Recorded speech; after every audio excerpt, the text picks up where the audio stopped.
छै, अपना बाबूजी के चाचा कहै छै। लागै छै कि छियै छौरा हमारे जमाना का, लागै छै कि छियै छौरा हमारे जमाना का। छौरा हमारे के पापा कहै छै, अपना बाबूजी के चाचा कहै छै। छौरा हमारे के पापा कहै छै, अपना बाबूजी के चाचा कहै छै। छौरा हमारे के पापा कहै छै, अपना बाबूजी के चाचा कहै छै। छौरा हमारे के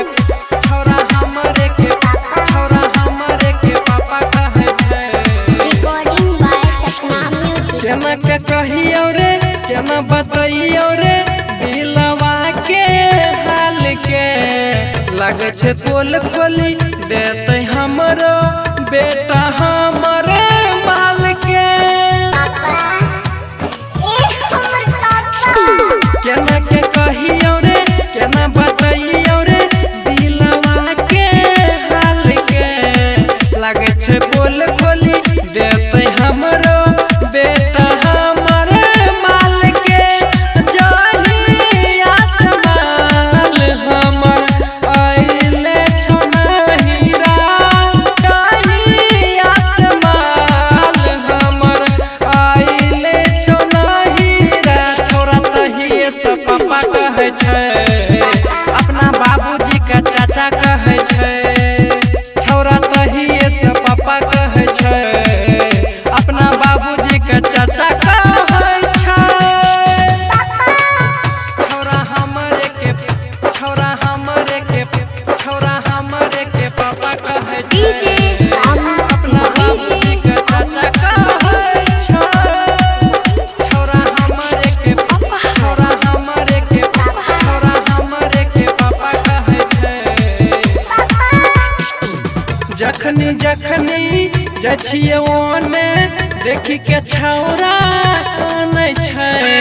पापा पापा कह के छौरा गोदियावै ला फोनै छै। जखनी जाइ छियै ओने देखी के छौरा कानै छै। पापा पापा कह के छौरा गोदियावै ला फोनै छै।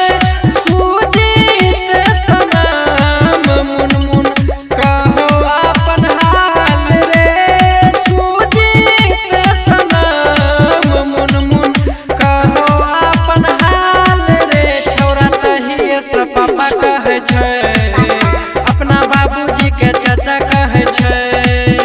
छौरा तहिए से पापा कहै छै, अपना बाबूजी के चाचा कहै छै। जब से देखलकै हमरा मालिक के बेटा, जब से देखलकै हमरा मालिक के बेटा। छौरा तहिए से पापा कहै छै, अपना बाबूजी के चाचा कहै छै। छौरा तहिए से पापा कहै छै,